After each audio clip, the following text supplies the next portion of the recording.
Que bom, né, que a gente está juntos aqui para cultuar a Deus. E como eu tinha anunciado, né, sempre no aniversário, eu conto a ladainha. Você conhece a ladainha? É a história da igreja, né, toda e tal. E aí todo ano eu repito a história para a gente não esquecer, né, das nossas origens, das lutas que a gente passou. Mas eu falei que esse ano eu ia contar algo mais. Por que a igreja começou aqui em São Cristóvão? E eu andei pensando, né, sobre tudo isso e tenho até orei sobre isso para que ao contar para você, de nenhuma maneira eu queira me ensoberbecer, não é? Porque a obra começou comigo, mas na verdade a obra é de Deus, né?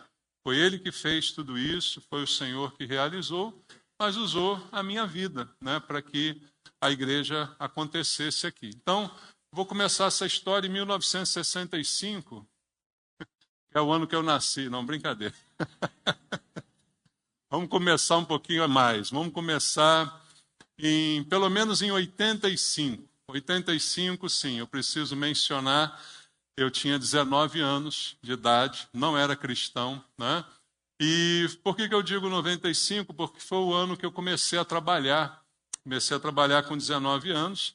Trabalhei, meu primeiro emprego foi na Datamec. Alguém lembra da Datamec? Eu funcionava na Rua Estrela, lá em Rio Comprido.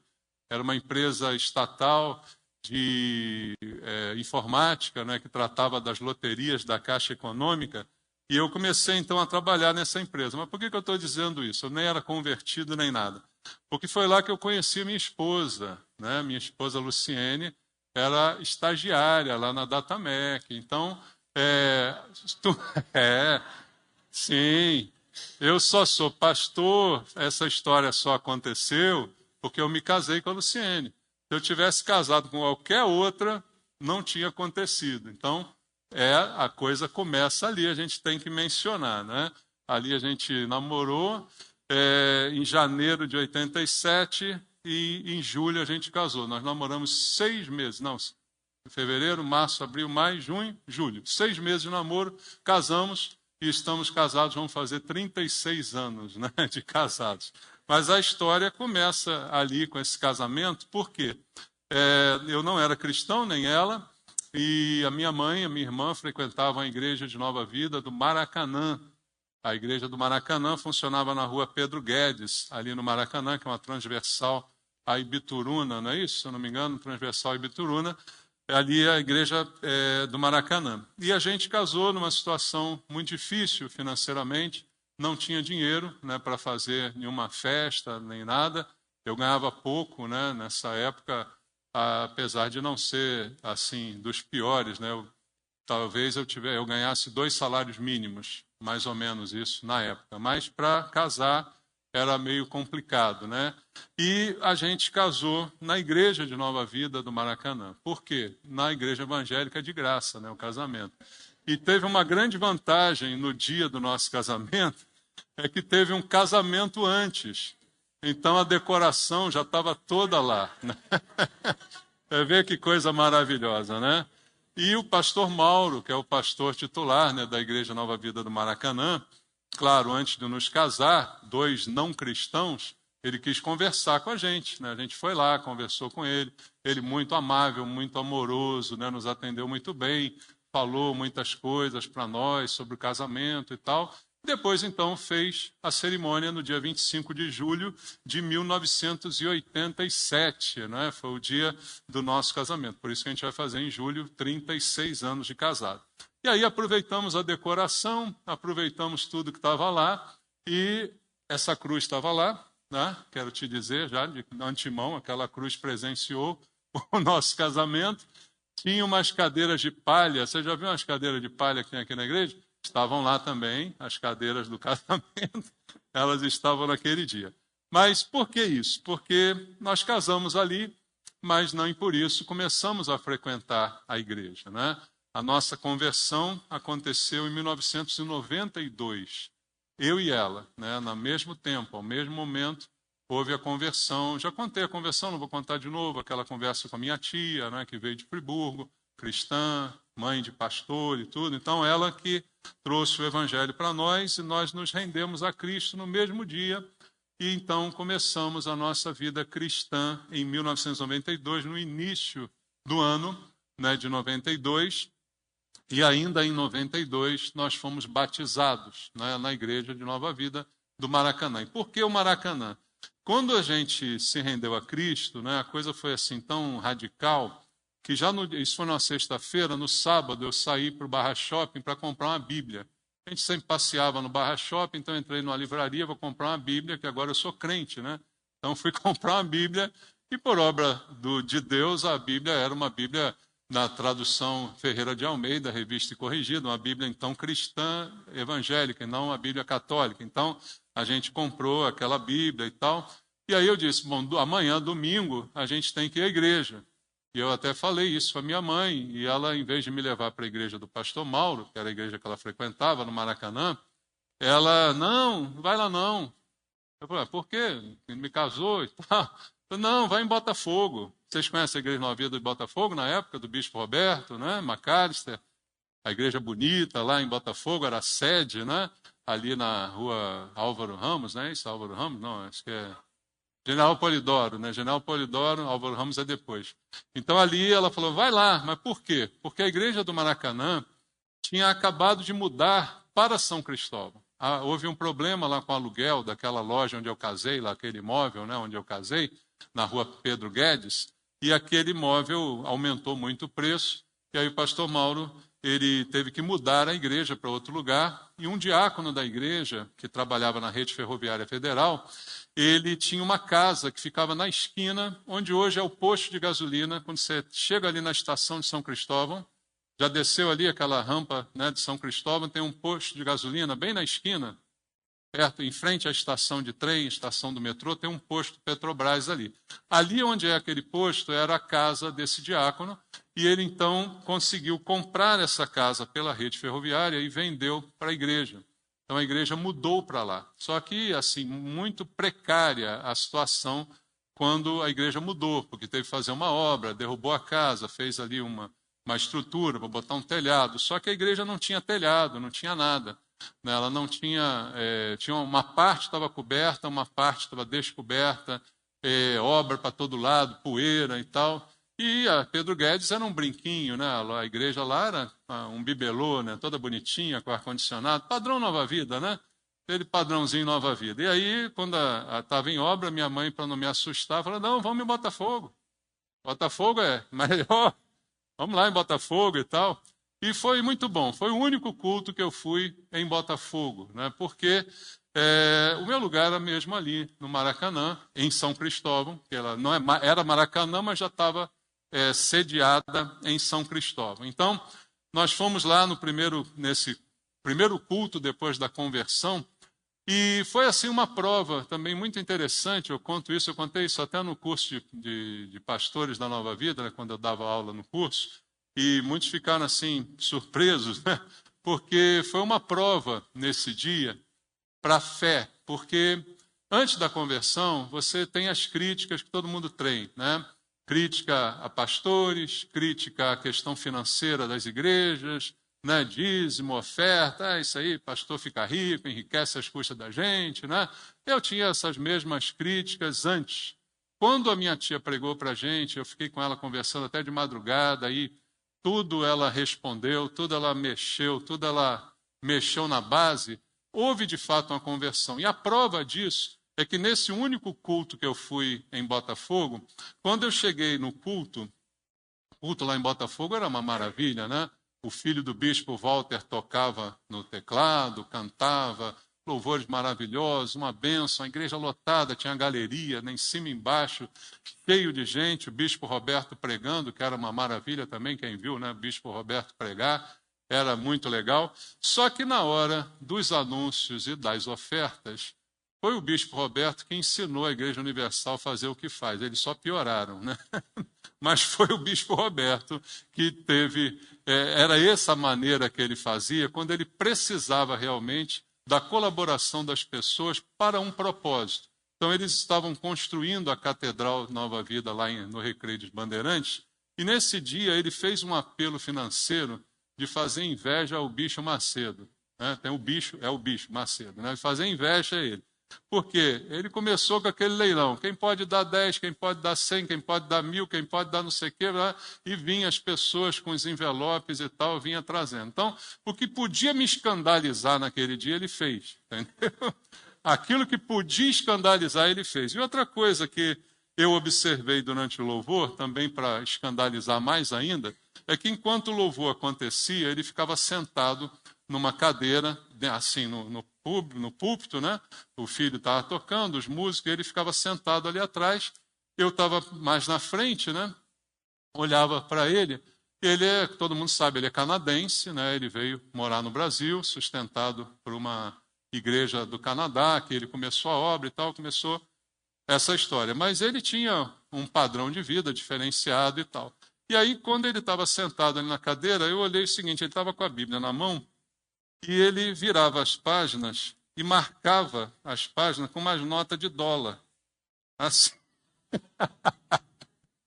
Você já viu isso? Foi eu que vi.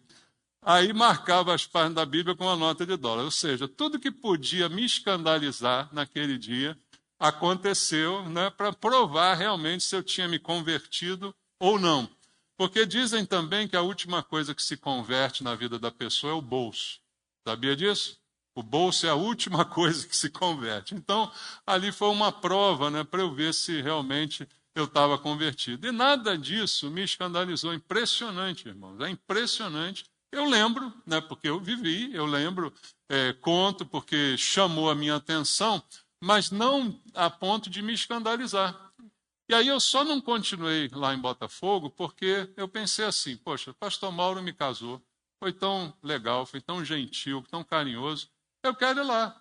Aí minha mãe, não, mas está em obra. Eu falei, não importa, eu quero ir lá, de repente até lá que eu tenho que ir mesmo para ajudar nessa obra aí, né, para tentar mexer alguma coisa, fazer alguma coisa, então é lá que eu quero ir. E aí a gente começou a frequentar a Nova Vida do Maracanã, sediada em São Cristóvão, ali onde era aquele posto de gasolina. Né? Ali, então, em 92, nós dois fomos batizados, no mesmo dia e no mesmo tanque, né? Eu e a Luciene, em julho, né, de 92, fomos batizados, e ali eu comecei a minha vida cristã, né, estudando, me aperfeiçoando, melhorando.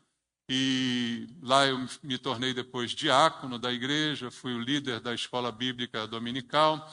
Lá eu comecei a fazer, não por iniciativa da igreja, mas por iniciativa minha, né, o Seminário Teológico Betel, que fica ali em Marechal Rondon. Então, tudo isso foi a história que eu passei ali, naquela igreja, né, até que o pastor da igreja, pastor Mauro, né, começou a pensar em mudar dali, né, mudar daquele lugar. A igreja, na verdade, não gostava daquele lugar. Né? Todo mundo que foi da Pedro Guedes para ali, ninguém gostava da localização daquela igreja. Porque você sabe que ali, em frente à Quinta da Boa Vista, é um local de prostituição, é um local que passa muita gente estranha, né? Então, ali a igreja, que estava acostumada lá em Pedro Guedes, não gostava daquele local. Então, ninguém, de fato, aprovava. A igreja teve até algumas perdas, né, lá de pessoas e tal. Então, havia a ideia de sair de lá e voltar para o Maracanã, vender aquele imóvel e voltar para lá. Só que eu nunca compactuei com essa ideia. Né? Ainda mais quando o tempo passou, eu percebi o seguinte: nós ficamos ali, a igreja ficou ali durante 7 anos, né? De 92 até 99. E nesses 7 anos que a igreja ficou ali, ela praticamente não ganhou ninguém do bairro de São Cristóvão. Todos que estavam ali eram aqueles que vieram do Maracanã para ali. A igreja não evangelizou, porque a igreja não queria ficar ali. Né? Então a igreja não avançou por causa disso. E eu senti uma frustração com relação a isso, né? Da gente ter ficado ali tanto tempo e a igreja não investir ali no bairro. Né? Você tem uma ideia, irmãos? Ele já morreu, posso falar, mas não vou dizer o nome.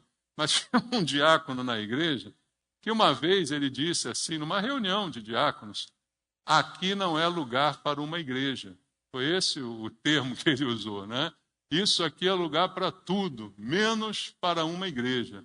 E eu ficava indignadíssimo, né, ouvindo isso. Então, A gente ficou ali durante esses 7 anos, mas no 6º ano, aliás, um pouco antes, né, do 6º ano, o pastor Mauro, ele, depois de ter me ordenado diácono, ele veio dizer que eu seria ordenado pastor, que ele sentia o meu chamado, a minha vocação, e queria me ordenar pastor. Mas por conta disso e de outras coisas, a gente tinha muitas divergências de opinião, de posição, de direcionamento, né, em relação à igreja. Então eu como diácono mesmo, a gente discutia no bom sentido, né, não saía no tapa, mas discordava, né, de algumas situações, de algumas coisas. E aí quando ele veio, né, dizer para mim que eu seria ordenado pastor, aí o que eu contei aqui um pouquinho semana passada, eu liguei para ele e falei: pastor, você tem certeza disso? Isso não vai dar certo. Por quê? A gente não concorda. Então, você vai me ordenar pastor e a minha responsabilidade vai aumentar. Enquanto diácono, está tudo bem, né? Você dá conta. Mas quando eu me tornar pastor, eu não disse, mas assim, mais ou menos, eu me torno cúmplice, né? Então, vamos bater de frente, né? Isso vai ser uma pedra no seu sapato. Eu usei esse termo, né? Eu vou ser uma pedra no seu sapato. Mas ele, com a convicção que ele teve naquele momento, ele disse: não, mas você foi chamado para isso e eu vou ordenar você. Aí eu me lembro que eu fiz assim com o ombro. Então, eu também sinto o chamado. Então, eu aceito, né, essa ordenação, mas eu adverti que isso não daria muito certo, né? E aí aconteceu a minha ordenação no mês de fevereiro de 98, dia 19 de fevereiro de 98. Eu tinha 6 anos que eu estava convertido e na igreja, e fui ordenado ao ministério pastoral. Então, em 98, sendo ali o pastor auxiliar, né, da igreja, já existia um outro auxiliar, e a gente então ficou desde 98, né, nessa função, tocando lá a obra, só que a ideia de mudar cada vez mais forte, cada vez mais incisiva, né, de vender, e começou a trabalhar realmente para que essa venda acontecesse, para que a gente mudasse para outro lugar.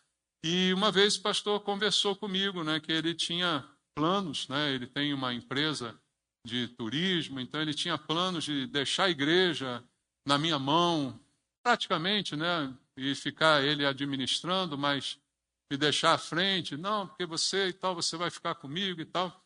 E eu não sentia, e eu dizia: não é isso, e não vai ser dessa forma e tal. Até quando eu vi que realmente ele iria mudar, que isso iria acontecer, eu não me lembro assim um mês, mas quando ficou claro, no meio do ano de 98, poucos meses depois da minha ordenação, né, ao ministério pastoral, aí a gente teve uma conversa definitiva, né, e eu disse para ele assim: olha, eu quero dizer para você que gosto de você, mas eu não vou junto com você para o outro lado. Quando vocês mudarem para o Maracanã, eu não vou.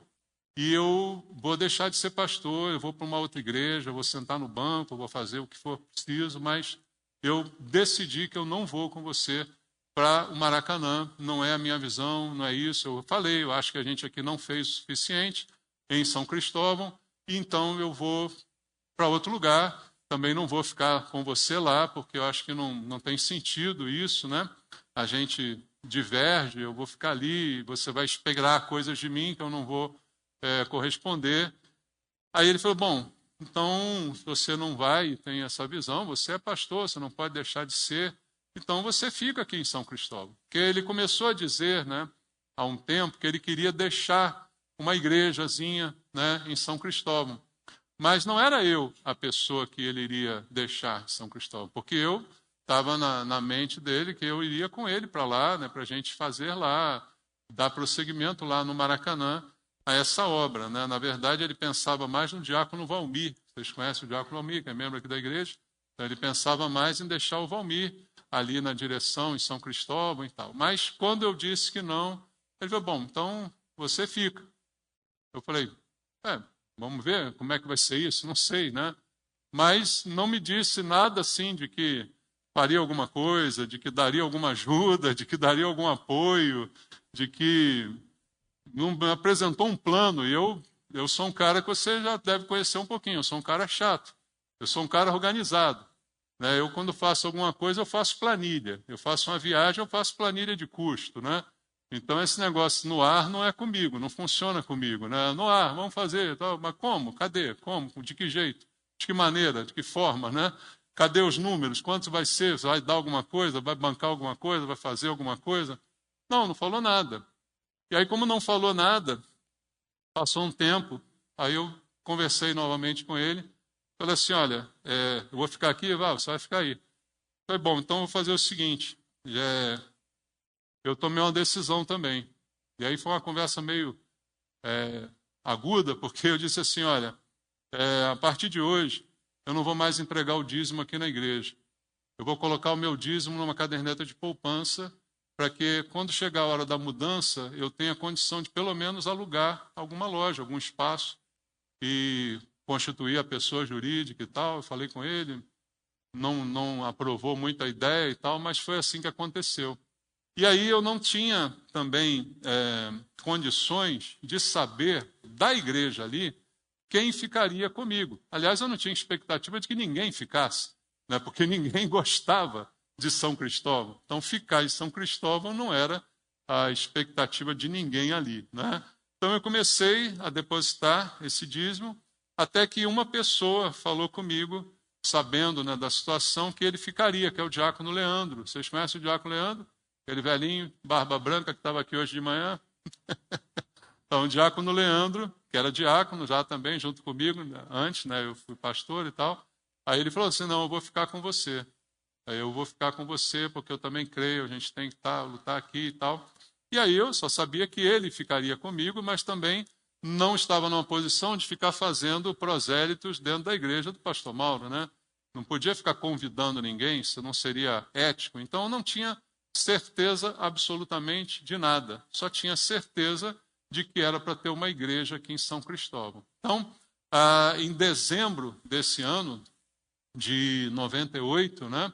Quando já estava realmente tudo encaminhado para a mudança da outra igreja, aí, com o dinheiro que estava na poupança, nós constituímos a pessoa jurídica, Igreja de Nova Vida, em São Cristóvão, fizemos o CNPJ, sem endereço, né?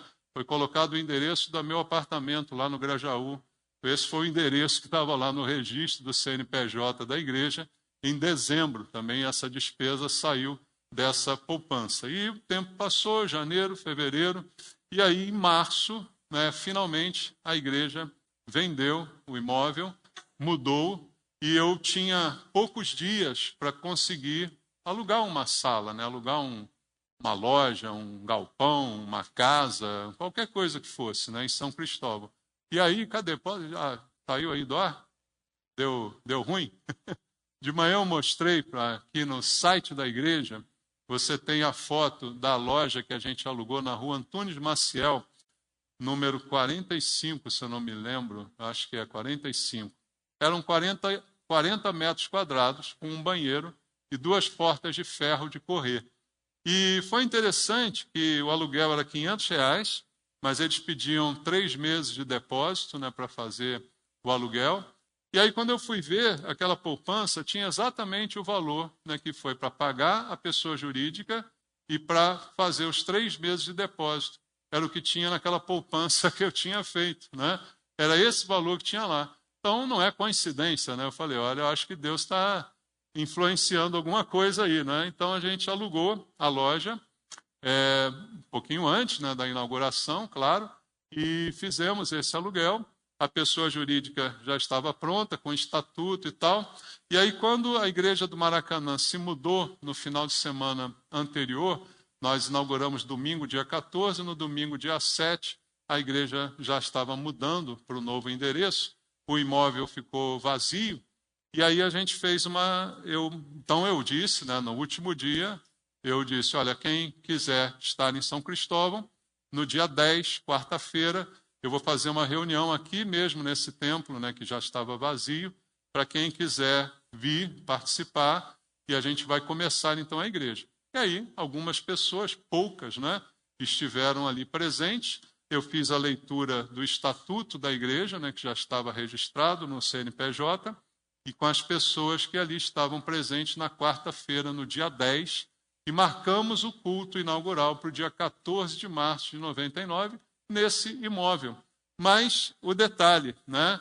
Como eu disse, nós não recebemos nada da igreja do Maracanã. Aí, para não dizer nada, recebemos a cruz. Olha lá. A cruz, o pastor me deu a cruz, me deu um púlpito de madeira. Já está aqui, ó. Olha lá a loja aqui. Ele me deu a cruz, me deu um púlpito de madeira. E as cadeiras tinham sido doadas para um diácono que tinha uma escola. Aí eu falei com esse diácono se ele me doava algumas. Aí ele me deu 40 e a gente então inaugurou essa loja preciosa aí, com 40 cadeiras. E como você vê aqui embaixo, era só um espaço e um banheiro. Então a gente fazia a tenda ali do lado de fora para colocar as poucas crianças também que tinham, para que elas tivessem alguma aula bíblica. Sempre foi aula bíblica, né? Eu imprimia. Na verdade, quando a igreja começou, eu era o músico, eu era o professor da escola bíblica, eu era o diretor da Geração Vida, eu era tudo, né?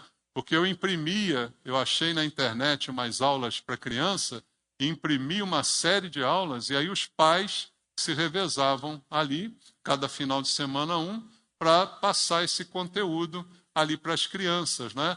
Só que, como eu disse de manhã, essa esquinazinha aí da Rua Antunes Maciel com a Rua São Cristóvão, que é a rua que cruza ali, em frente ali tinha a casa da Mãe Joana, que era um inferninho, né, que acontecia na época. Não sei se ainda existe lá, você sabe? Vai se entregar, né? Vai se entregar. Não caiu nessa, né? Mas tinha lá o inferninho chamado Casa da Mãe Joana, e ali na Casa da Mãe Joana os frequentadores gostavam de pegar esse cantinho aí para fazer cocô e xixi.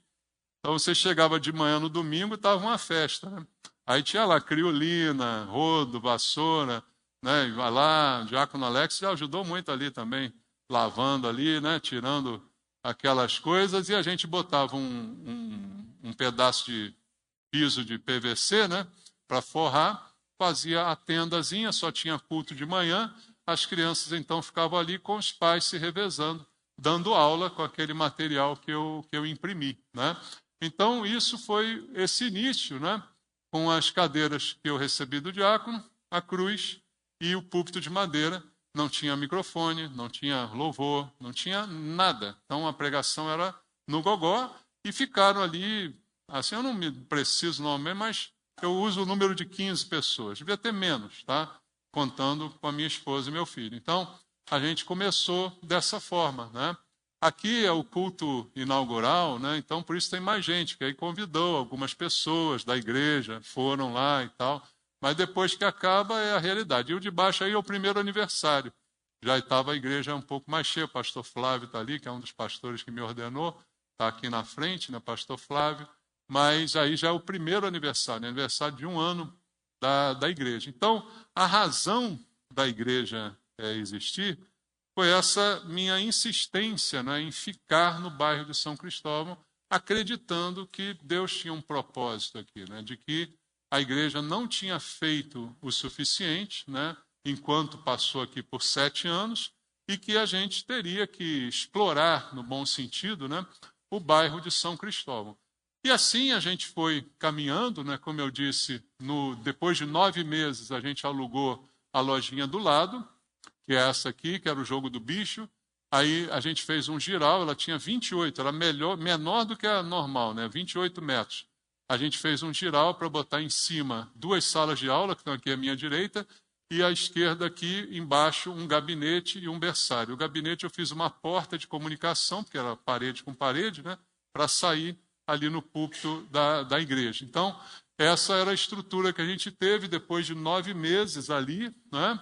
E aí ficamos 3 anos. Aqui já está a igreja com as 2 lojinhas, né, uma do lado da outra, já integradas, um cartaz, a gente botou um ar-condicionado, aí fomos fazendo. Agora, o que eu disse que eu não quero me vangloriar é que Deus me deu, irmãos, um talento administrativo. E reconhecer isso não é vanglória, mas é a verdade. Deus me deu esse talento administrativo. Por quê? Os recursos eram muito pequenos. Então você imagina uma igreja com tão pouca gente. Você acha que entrava milhões, milhares? Então era muito apertado. No primeiro mês, eu não sabia se teria os R$ 500 para pagar do aluguel no final do mês, né? Só que sempre teve, nunca faltou. Aí é que eu digo para você a importância da fidelidade. Isso acontece com dízimos e ofertas. Igreja não vive de outra coisa além de dízimos e ofertas. Se você não dá o dízimo, você está, sim, atrapalhando a obra de Deus. Porque se você pensa que é da lei, que não é não sei o quê, não é não sei o quê, quanto você dá? Você não dá nada? A maioria das pessoas que pensam assim, usam isso como desculpa para não dar nada. E aí só desfrutam, só recebem, mas não participam com nada. Como é que a igreja viveria? Como é que a igreja chegaria ao que chegou?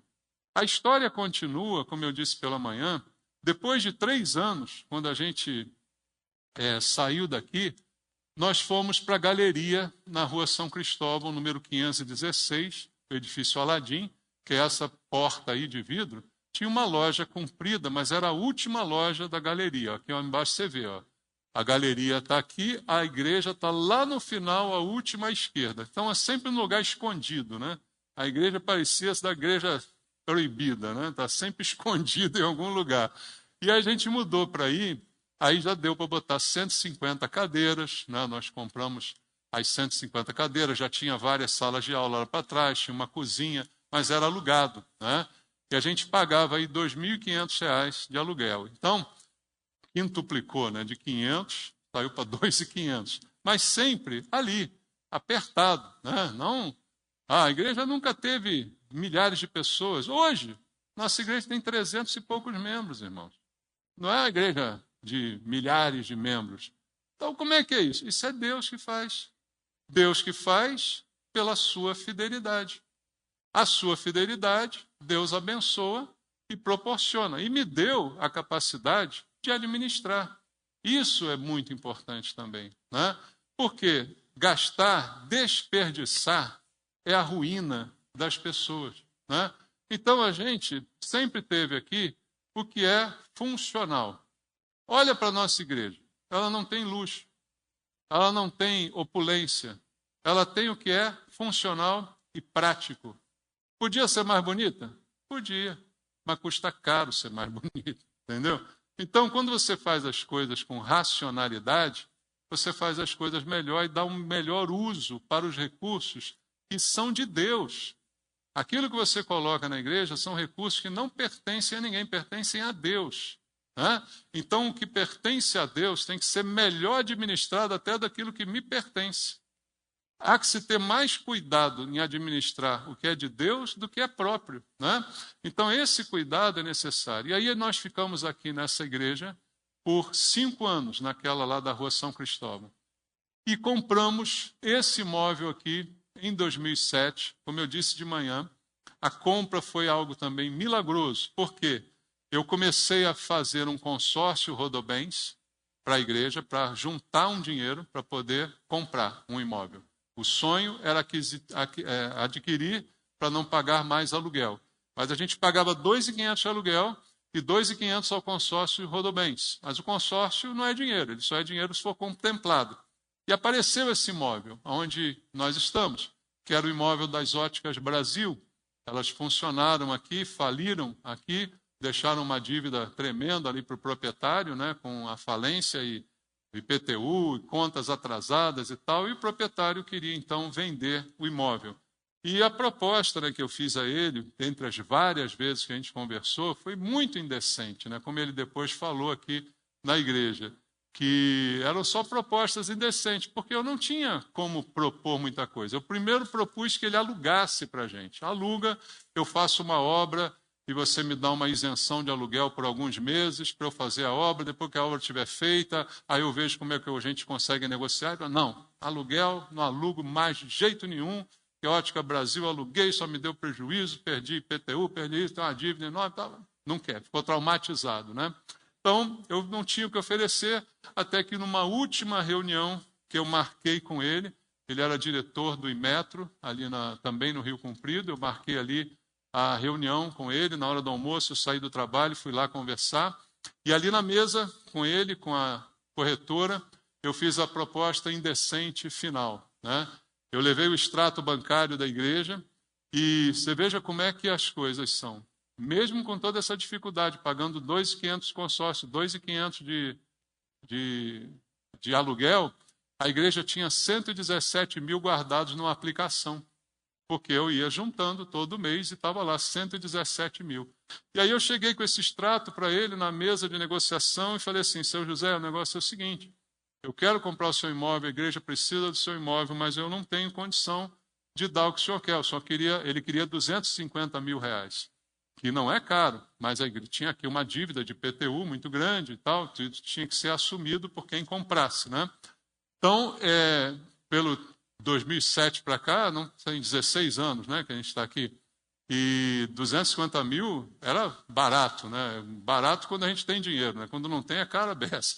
Mas então a gente não tinha condição. E aí eu fiz a ele a proposta indecente final. Mostrei o extrato, falei, ó, tem 117 mil aqui, mas eu não posso te dar os 117, porque eu preciso fazer uma obra, pelo menos para a gente mudar a igreja para lá e parar de pagar aluguel. Então eu não posso lhe dar 117, mas eu posso lhe dar 80 mil e ficar com 37 para eu fazer a obra inicial. E aí, desses 250 que o senhor quer, o senhor vai diminuir para 200. E os 120 que faltam, eu vou lhe pagar em 24 prestações de 5 mil reais, sem juros, né? Eu não falei sem juros, mas era sem juros.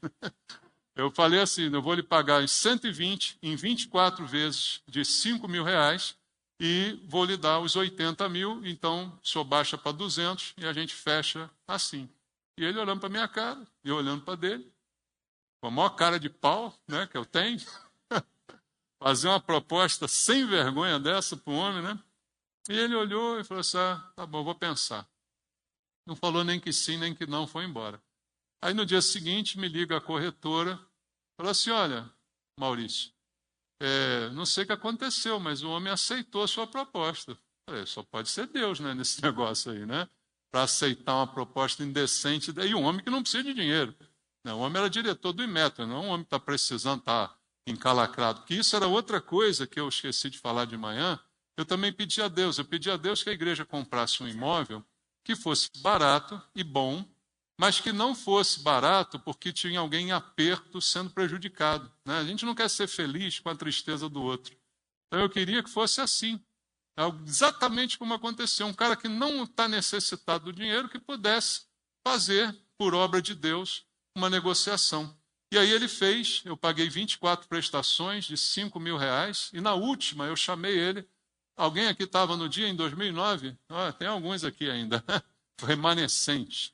Eu chamei ele aqui, o seu José, com a esposa, né? Eu falei, eu queria ele pagar o último cheque no culto de domingo de manhã, tem almoço lá na cantina depois, mas eu queria lhe dar o último cheque para a igreja ver que nós estamos aqui, ó, quitando a nossa dívida e tal. E ele aceitou, ele é católico e tal, mas ele aceitou, veio com a esposa, chegou aqui, ficou muito emocionado, né, quando ele viu, porque o prédio foi o pai dele, né, que construiu, então ele ficou emocionado de ver as coisas, viu a cantina já pronta, o segundo andar, né, ainda tinha as salinhas aqui e tal, mas ele ficou impressionadíssimo, ficou emocionado. E aí eu chamei ele aqui, né, e ele contou a história, né, do porquê que ele aceitou a minha proposta indecente, por causa da mulher dele. Uma mulher abençoada, né, irmãos? E ela ficou a noite inteira dizendo para ele, vende para o pastor, você não gostou dele? Ele não é gente boa? Vende para ele, você trouxe aí, só está te aborrecendo, esse imóvel só te dá dor de cabeça, vende para esse pastor aí, você achou ele legal, então vem. Ela ficou assim, até que, então tá bom, vou vender para o pastor. Ele falou isso aqui na igreja, né? Eu dei um microfone para ele também, fui ousado, né? Dar um microfone para um não cristão falar na igreja. Mas eu dei a ele o microfone e ele deu esse testemunho, né? Dizendo que foi ela que ficou ali falando com ele, até que ele então se convenceu a vender. E a gente comprou, fez a obra, né? Primeiro aqui no templo, né? Como está aí, tem a foto aí embaixo, ó. Desce aí a imagem, vai mais para baixo, mais. Aqui, essa é a obra aqui desse templo, né? Que foi outro milagre também, porque a gente pegou as chaves aqui em maio e 2 meses depois a gente estava inaugurando. Em julho eu inaugurei fazendo a obra toda. Isso aqui estava uma praça de guerra, né? Você não tem noção do que era esse templo aqui. Era aqui que estavam as máquinas da ótica e tal. Então, descendo aí, olha, a última foto é já a igreja no dia da inauguração, com essas cadeiras aí que você tem, e pouca coisa diferente de hoje, né? Mas já estava apresentável. Nada feito ainda no segundo andar, nada feito no terceiro andar. Assim que a gente mudou, se livrou do aluguel e começamos a trabalhar aqui em 2007, né? Até 2009, a gente fez a reforma toda que era necessária no segundo andar, terceiro andar, tudo foi feito dentro daquela política do Maurício, né? Funcional, sem luxo, objetivo e com qualidade, mas sem exagero. Fizemos então todas as obras, 2009 já estava praticamente tudo construído. Mas igreja dá manutenção, tem despesa. E quantos membros a gente tinha? Tinha menos do que tem hoje. Arrecadava milhões? Não, não arrecadava milhões. Mas aí eu volto a dizer, Deus me deu o dom da administração. Quando nós compramos o prédio da Geração Vida, que é esse prédio que hoje está aqui bonitão, era uma casa bem velha, né? Quem lembra da casa? Alguém lembra? Uma casa bem velha, né, que tinha ali, que a gente derrubou praticamente a casa toda e fizemos o prédio. Esse prédio, ao contrário dessa história bonita, né, que eu te contei aí, da proposta indecente, esse prédio, acho que foi em 2016 que nós compramos o prédio, foi 2016? Eu acho que foi, ainda estou que tem que rever essa data. Mas esse prédio foi comprado à vista no valor de R$740 mil em 2016. Era todo o dinheiro que a igreja tinha na aplicação. A gente pegou R$740 mil e compramos a casa velha, porque foi numa época que os imóveis estavam todos caros aqui em São Cristóvão. Então, foi o melhor que a gente conseguiu e era tudo o que a gente tinha para fazer ali. E ali passamos 2 anos fazendo obra nesse imóvel, gastamos ao longo desses 2 anos uns R$300 mil nessa obra de adaptação. Parece que não, mas aquele prédio ali custou R$1 milhão para a igreja, né? E da onde veio esse dinheiro? Fala assim, do seu bolso, do seu. Da onde veio esse dinheiro? Do seu bolso, do nosso bolso. Amém? Não nasceu em árvore, não brotou da terra, não explodiu do nada. Isso veio da fidelidade de cada um aqui. E uma coisa, também o pastor Paulo me lembrou. Durante a pandemia, a gente estava fazendo essa obra aqui no templo, vocês lembram? Reformando aqui. E a gente não parou a obra durante a pandemia, porque a grande maioria dos irmãos, durante a pandemia, foi fiel. E não vinha à igreja, mas depositava o seu dízimo na conta da igreja. Então, a maioria de vocês foi fiel. A obra aqui nunca parou. Tá? E outra coisa que eu disse, aliás, eu não disse agora, mas já disse uma outra vez, eu nunca coloquei dinheiro meu na igreja, além de dízimos e ofertas. Por quê? Isso é importante. Para que a gente não confunda as coisas. O que é do pastor é pessoal, é do pastor. O que é da igreja é da igreja. Qualquer mistura nisso aí é muito perigosa, entende? Se eu um dia, vou pegar aqui um dinheiro que eu tenho e vou botar na igreja. Depois, para voltar, volta como? Volta com juros, com correção. Acho que eu fiz alguma coisa bonita, acho que eu mereço alguma coisa. Então, isso, nesse tempo todo, jamais aconteceu. E jamais vai acontecer. Tá? A igreja vive de dízimos e ofertas dos seus membros. Quem são os seus membros? São vocês. Né? E aí, por isso que existe, então, a igreja aqui em São Cristóvão. Essa é uma parte aí da nossa história, a razão disso existir, né? E com a ajuda de Deus, com a bênção do Senhor, que enviou as pessoas, que manteve as ofertas, os dízimos, que proporcionou o equilíbrio financeiro para que a gente pudesse nunca deixar faltar manutenção, mas também conseguir poupar, guardar, juntar para projetos maiores que havia para a gente realizar. Por isso que eu sempre oro pedindo a Deus que mantenha a igreja. Porque eu, irmãos, eu não vou fazer nada para mantê-la. Nada. Essa é a minha política para qualquer ministério aqui. Aliás, eu vou falar isso na reunião de liderança domingo que vem. Qualquer ministério da igreja, se não tiver líder, fecha.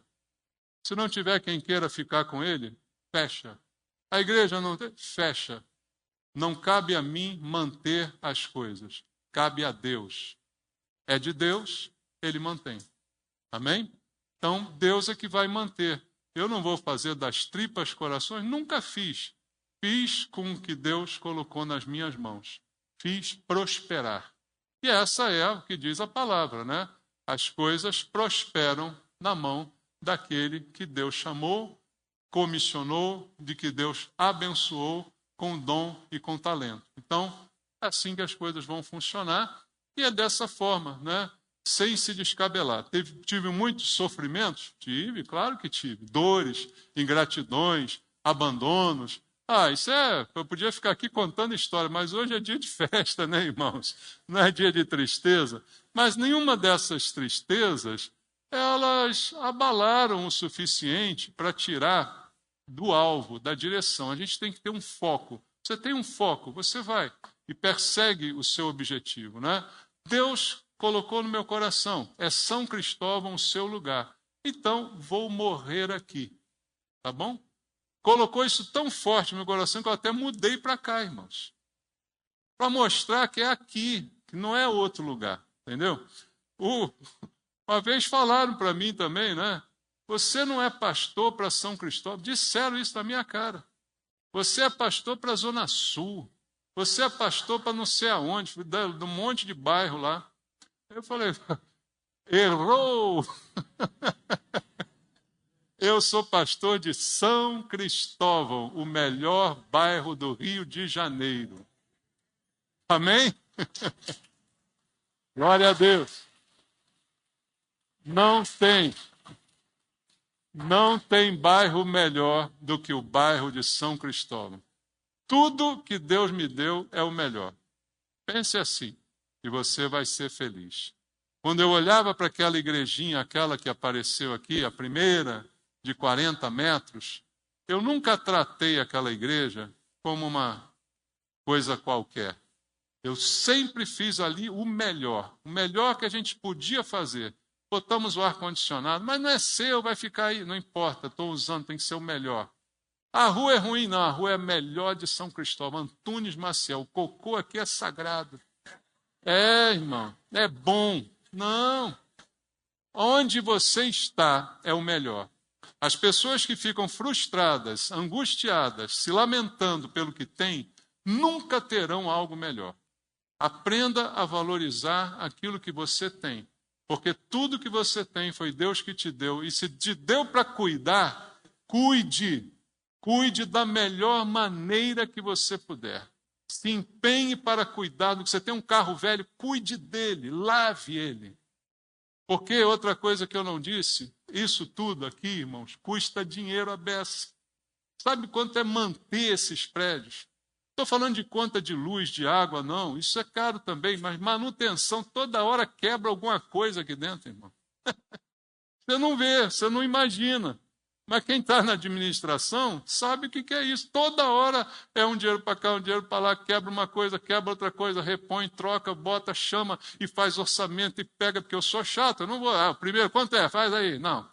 Vem 3 aqui, vamos ver como é que é. Né? Chama mais um, vamos comparar, e chora, e aperta. E tem que ser assim, entende? Mas cuide. Se você tem, não abandone. Se você tem, cuide do que você tem.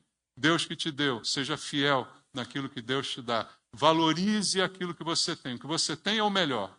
Ninguém tem algo melhor do que aquilo que você tem. Se você ficar olhando para o dos outros, você nunca vai crescer. Se você ficar olhando para aquilo que os outros têm, você jamais vai prosperar. Valorize o que você tem. A cada passo que você der, e Deus vai te dando mais, e Deus vai te dando mais. Até o que você não pede, Ele te dá. Sabia disso? Creia em Deus. Em nome de Jesus. Vamos ficar de pé? Acabou a hora, né? Tem que ir embora. Então vamos. Falei tanto que acabou, mas eu vou só ler rapidamente o texto para não deixar de pregar, mas não precisa nem pregar, né? Vamos ler Atos capítulo 3. Atos capítulo 3, do verso 9 ao verso 16. Atos 3, do 9 ao 16. A palavra de Deus diz assim: viu todo o povo andar e a louvar a Deus, e reconheceram ser ele o mesmo que esmolava sentado à porta formosa do templo, e se encheram de admiração e assombro por isso que lhe acontecera. Apegando-se ele a Pedro e a João, todo o povo correu atônito para junto deles no pórtico chamado de Salomão. À vista disso, Pedro se dirigiu ao povo, dizendo: israelitas, por que vos maravilhais disto, ou por que fitais os olhos em nós, como se pelo nosso próprio poder ou piedade o tivéssemos feito andar? O Deus de Abraão, de Isaque e de Jacó, o Deus de nossos pais, glorificou a seu servo Jesus, a quem vós traístes e negastes perante Pilatos, quando este havia decidido soltá-lo. Vós, porém, negastes o santo, o justo, e pediste que vos concedessem um homicida. Dessartes mataste o autor da vida, a quem Deus ressuscitou dentre os mortos, do que nós somos testemunhas. Pela fé em o nome de Jesus, é que esse mesmo nome fortaleceu a este homem que agora vedes, e reconheceis, sim, a fé que vem por meio de Jesus, deu a este saúde perfeita na presença de todos. Pai, abençoa a pregação da tua palavra, que ela traga uma lição de vida, que ela seja um alimento para cada um de nós, que ela edifique a tua igreja e que todos nós possamos ouvir a tua voz. Usa, Senhor, a minha vida mais uma vez, eu te peço, com a unção do Espírito Santo, para que aquilo que saia da minha boca seja a palavra de Deus, toque nos corações e transforme as nossas vidas. É o que te peço, em nome de Jesus. Amém. Graças a Deus. Podem sentar. Amados, eu peguei esse texto aqui daquela igreja que a gente chama de igreja primitiva, não é? A igreja do início, a igreja de Atos, aquela igreja inicial. E muita gente, hoje em dia, tem aí um comportamento saudoso, né? Como dizendo assim, poxa, eu queria que a igreja hoje fosse igual à igreja primitiva. Eu queria que a gente voltasse aos rudimentos, né? Que a igreja fosse igual à igreja primitiva. Veja, há muitas coisas boas que essa igreja tem para nos ensinar e nos inspirar. Mas isso não pode ser assim, dessa forma, porque o próprio nome diz primitivo, é algo que ainda não evoluiu. Então, eu creio que a igreja, ela evoluiu. Algumas coisas ela piorou, né, em alguns lugares, mas em outros houve uma melhora.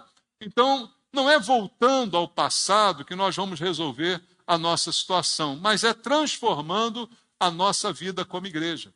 Se nós queremos, de fato, ser uma igreja ativa, uma igreja que faz diferença, nós precisamos aprender sim com o passado, mas para mudar o nosso presente. E o diferencial dessa igreja de Atos era um só, era o poder do Espírito Santo. Não havia nada que diferenciasse mais essa igreja do que o poder do Espírito Santo. Veja só, no versículo número 11, que nós não lemos, diz assim, capítulo 3, verso 11, apegando-se ele a Pedro e a João, todo o povo correu, atônito, para junto deles no pórtico chamado de Salomão. Todos ficaram atônitos. O que quer dizer isso? Impressionados, admirados. Que poder é esse? O que eles fizeram? Que milagre, que coisa maravilhosa. Então a igreja, ela impressionou as pessoas. Por quê? Pedro e João eram pessoas cultas, eram pessoas importantes, eram homens de destaque na sociedade? Não. Não foram esses homens que impressionaram. O que impressionou foi o poder do Espírito Santo. Foi o poder de Deus agindo na vida deles que trouxe essa impressão para todos que presenciaram aquilo que Deus fez ali. Então, eles disseram, não tenho ouro nem prata, mas o que eu tenho, te dou. O nome de Jesus, o poder do Espírito Santo, o milagre para a sua vida, era isso que eles tinham. Então isso é que é o mais essencial para nós. Fazer de fato uma igreja que impressione. Impressione não por riqueza, não por luxo do templo, que impressione não pelo número de pessoas, mas que impressione pelas transformações que ocorrem dentro dela. O que é mais importante aqui, irmãos, é a transformação da nossa vida. Isso é que é o verdadeiro milagre, que ouro e prata não conseguem comprar, que dinheiro não paga, mas que Deus pode fazer. transformar a vida de uma pessoa. Então, muitas igrejas podem se tornar conhecidas porque tem o templo maior, porque tem o louvor mais famoso, porque tem o pregador de evidência, mas o poder é que é necessário para que as vidas sejam transformadas. Às vezes tem muita luz, tem muitas coisas, mas não tem transformação. Tem um grupo de gente, mas não há uma mudança de fato na vida das pessoas. Então, Pedro e João mostram ali o poder de Deus que estava neles. E a igreja, ela precisa desse poder para impactar. Como eu disse a você ainda há pouco sobre a origem da igreja, qual o nosso propósito? Por que essa igreja aqui existe? Para evangelizar o bairro de São Cristóvão. Queria que com essa história você não esqueça disso. A igreja aqui existe para evangelizar o bairro de São Cristóvão. Ah, mas a gente evangeliza em outro lugar? Tudo bem, mas o foco é o bairro de São Cristóvão. A razão dela estar aqui é o bairro de São Cristóvão. É para isso que a gente vai voltar toda a nossa atenção. Nosso alvo, nosso foco é o bairro de São Cristóvão. Isso está ligado à origem da nossa igreja. Não esqueça disso. Então é importante que a gente lute por isso, que a gente trabalhe por isso, para que a igreja impressione este lugar. Para que haja uma impressão, mas uma impressão positiva. Porque hoje nós vivemos num tempo em que algumas igrejas impressionam. Mas impressionam de deixar a gente com o queixo caído, irmão. Como é que consegue fazer cada absurdo que fazem lá dentro? Você já ficou com o queixo caído alguma vez? De olhar um videozinho no YouTube, no Instagram, de coisas absurdas que acontecem em certas igrejas? Aí fica todo mundo atônito, né? Mas atônito de surpresa. Como é que pode uma pessoa que se diz crente fazer algo daquele tipo? E como é que pode alguns crentes estarem ali aplaudindo isso? Isso deixa muita gente atônita, mas isso não é o poder do Espírito Santo. O poder do Espírito Santo tem sido confundido hoje no meio da igreja apenas em manifestações que são da carne, que nada produzem. As pessoas rodopiam, rodam, fazem um monte de coisa, pegam instrumentos, pegam chifre, pegam roupinhas especiais, candelabros judaicos e um monte de coisa. Mas cadê o poder de fato do Espírito Santo?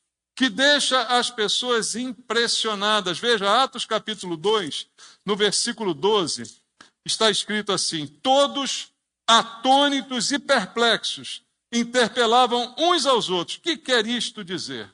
No dia de Pentecostes, todos ficaram atônitos e perplexos e perguntavam: o que é isto?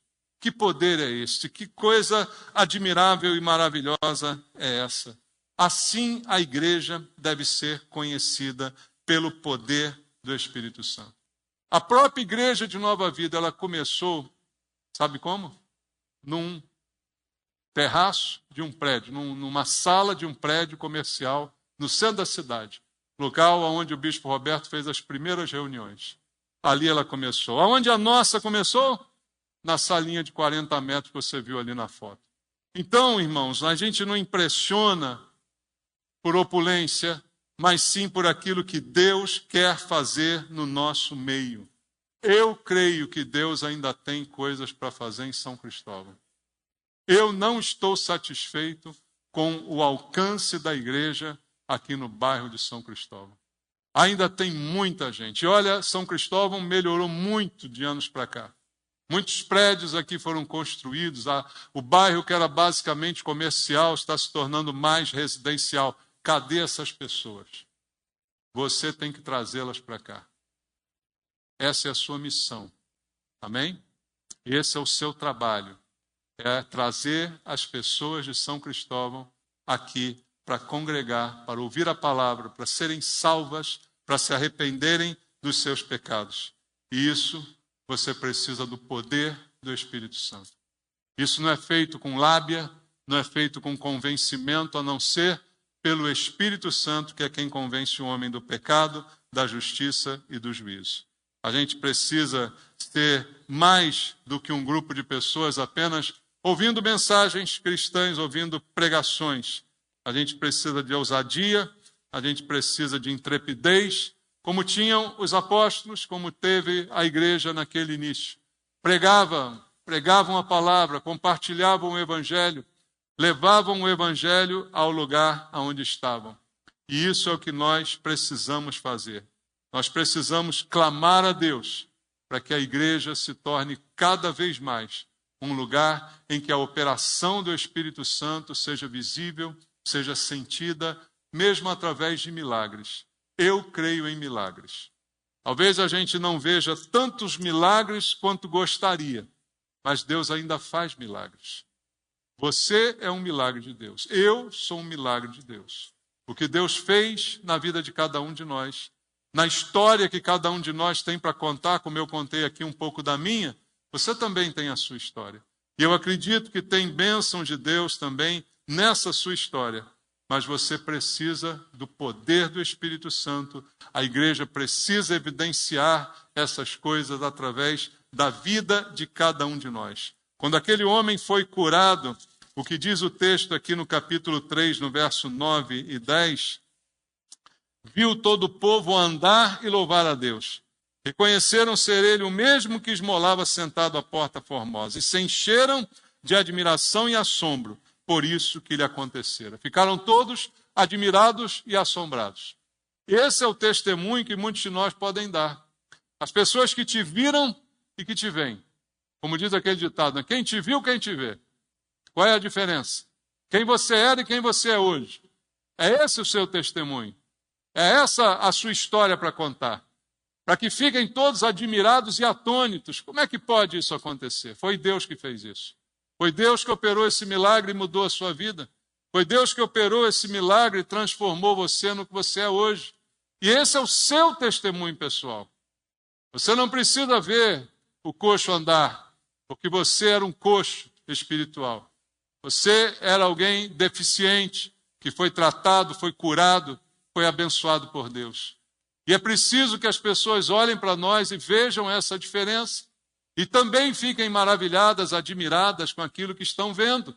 Esse é o testemunho que nós temos para impactar o lugar onde Deus nos colocou. O bairro de São Cristóvão. As pessoas te conhecem aqui no bairro.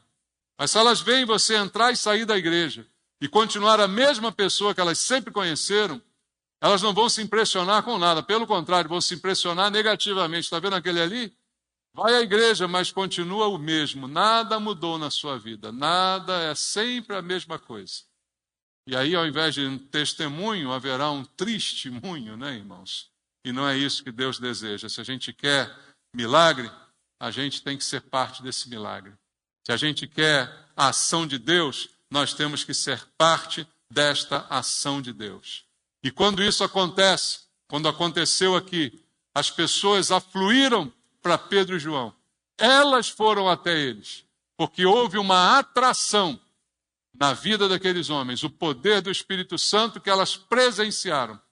Então, o ideal é que as pessoas venham para a igreja, atraídas pela mudança da nossa vida, atraídas pelo milagre de Deus na vida de cada um de nós. E aí, não precisa nem fazer propaganda, elas vêm, porque elas querem saber que milagre é esse? Que coisa assombrosa é essa? Eu conheci aquele cara desde pequeno aqui em São Cristóvão, olha como ele está diferente. Eu conheci aquela mulher aqui no bairro, olha como ela mudou. Eu quero lá ver o que é isso que mudou essa vida. O que é isso que transformou tanto essa pessoa? E ela vem sem você nem precisar chamar.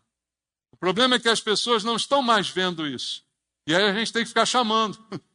E pior que a gente chama, ela não vem. Quer ser eu não. Quero ser igual a você não, tá doido? Quer ir lá e continuar desse jeito? Não. Então as coisas precisam mudar. As pessoas chegaram a Pedro e João e eles não fizeram nenhuma propaganda, eles não chamaram ninguém, mas eles foram cercados pelas pessoas. Porque todas ficaram impactadas com o que aconteceu e queriam saber qual era a origem daquele milagre, qual era a origem daquele fato maravilhoso que estava acontecendo na vida deles. E para isso a gente precisa trabalhar, a gente precisa se envolver, a gente precisa se dedicar. Como eu disse aqui para você naquele testemunho, a gente precisa ser fiel. Tudo isso faz parte daquilo que Deus quer fazer. Se Deus nos deu um prédio, é porque você foi fiel, como eu disse aqui. E se você continua sendo fiel, Deus vai fazer outras coisas. E outras coisas virão.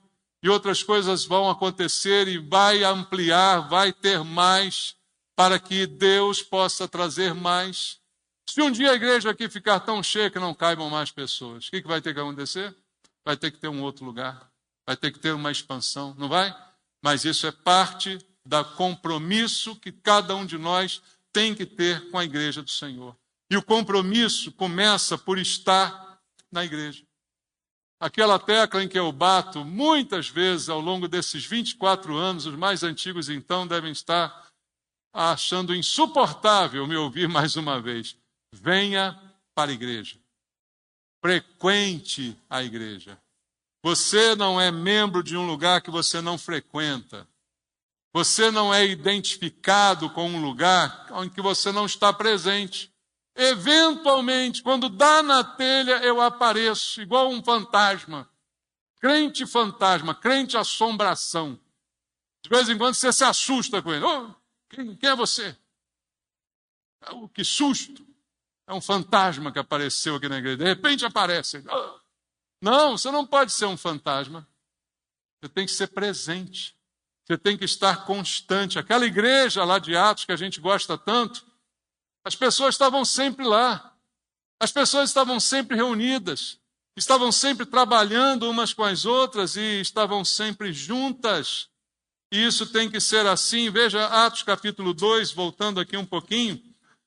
Versículo tão importante, versos 42 ao 44. E perseveravam na doutrina dos apóstolos e na comunhão e no partir do pão e nas orações.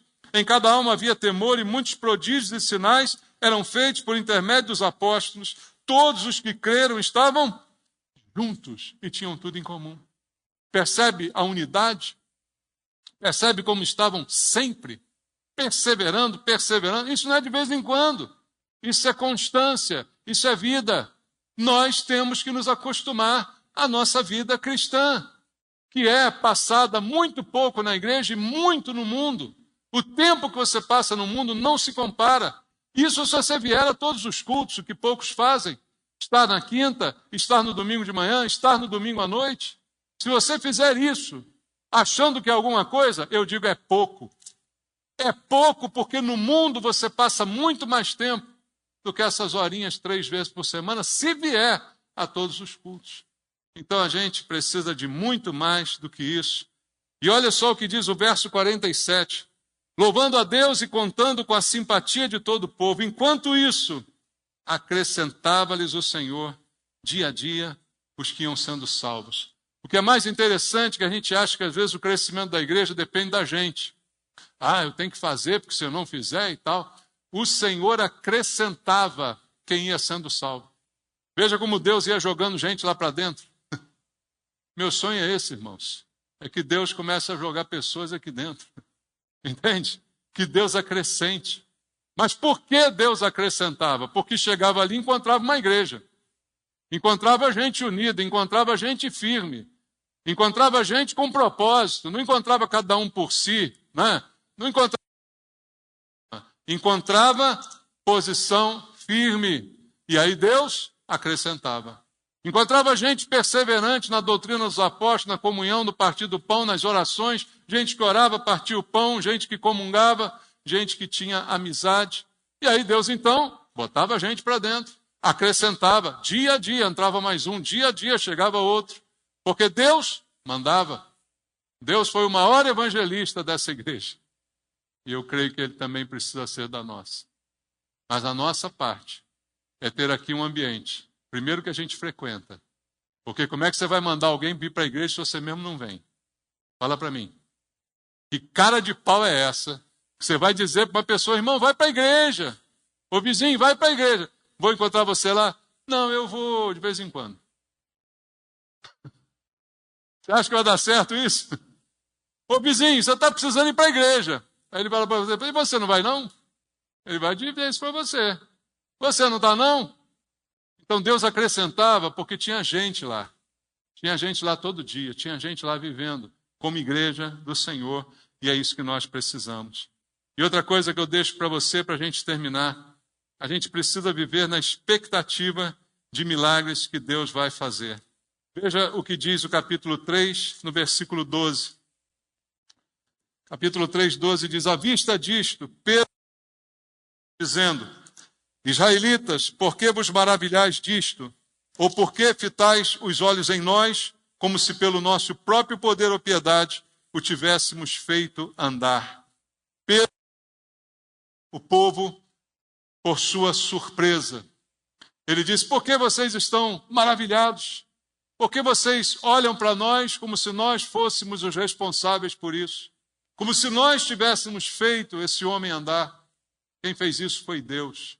A glória não é nossa, a glória é de Deus. Quem faz todas as coisas, quem sustenta todas as coisas é Deus. E da mesma forma que ele repreendeu aquelas pessoas por estarem surpresas, a gente também não deveria estar tão surpreso quando vê um milagre. Milagre deve ser natural para a gente. Amém, irmãos? Você crê em Deus? Deus que faz milagres? Então não se surpreenda quando o milagre acontece. Milagre é algo natural daquele que acredita em Deus. Todas as coisas podem acontecer de bom, porque Deus está aqui conosco. A cada vez que a gente se reúne, pode acontecer um milagre. Porque tem tudo que é necessário para acontecer um milagre. Quem está aqui? Deus. Deus está aqui? Então o milagre pode acontecer. E a gente não precisa se surpreender, isso tem que ser algo natural na nossa vida. A gente precisa crer, sem surpresa, de que Deus continua abençoando, continua fazendo milagres. E se você quer que essa seja a realidade desta igreja, peça a Deus que Ele comece por você. Ele comece transformando cada um de nós em alguém melhor, em alguém que dá testemunho, que inspira os outros, que atrai os outros pela mudança, pela cura, pela transformação de Deus na nossa própria vida. E isso seja a grande atração para essa igreja. Não é porque vem aqui um cantor, porque vem aqui um pregador famoso, mas porque todos os cultos Deus está aqui. Em todos os cultos, Deus está presente. Então, isso é o suficiente para atrair pessoas. Hoje em dia, não é assim que funciona. Você vê, o aniversário da igreja passou, eu não convidei nenhum pastor, eu não convidei nenhuma música, eu não convidei porque eu sou pão duro. Não. É porque Deus está aqui. Porque não é necessário. Deus está conosco. Quinta-feira, Ele vai estar também. Domingo que vem, de manhã vai estar, de noite vai estar. Eu não sei se você vai estar, mas Ele vai estar. Ah, Ele eu tenho certeza. E isso, então, deve ser a atração para quem está aqui em São Cristóvão. Querer desfrutar um pouquinho da presença de Deus nesse lugar. Através da nossa vida, isso seja levado às pessoas. Amém? Vamos orar? Pai, muito obrigado, Deus, pela Tua direção e palavra. Obrigado, Senhor, pelo chamado que o Senhor tem para cada um de nós, para Te servir, para fazer o melhor, para usar os dons e talentos que o Senhor tem nos dado, para impressionar o mundo com a transformação que o Senhor operou na nossa vida. Que o Senhor possa conscientizar cada um de nós de que nós somos o milagre que as pessoas querem ver. Que esse testemunho seja a grande atração de Deus para esse lugar. Abençoa, Pai, os membros da igreja. Coloca a fidelidade no coração de cada um dos teus filhos, cada vez mais, para que eles possam, ó Deus, fazer a tua obra com alegria e se tornar instrumentos do Senhor na atração de vidas para o teu reino. O Senhor ainda não completou a obra aqui em São Cristóvão. Há mais a ser feito. Te agradeço pelos 24 anos que essa igreja completa, mas creio, Pai, que o Senhor tem mais para nós. Tem mais função, tem mais trabalho, tem mais missão. O bairro ainda é grande, a seara ainda é grande. Há muito que ser feito ainda, Pai. Que o Senhor nos abençoe como igreja, para que dia a dia o Senhor acrescente aqueles que vão sendo salvos a esse lugar. É o que eu te peço por mim e por cada irmão. A tua bênção e a tua direção, em nome de Jesus. Amém.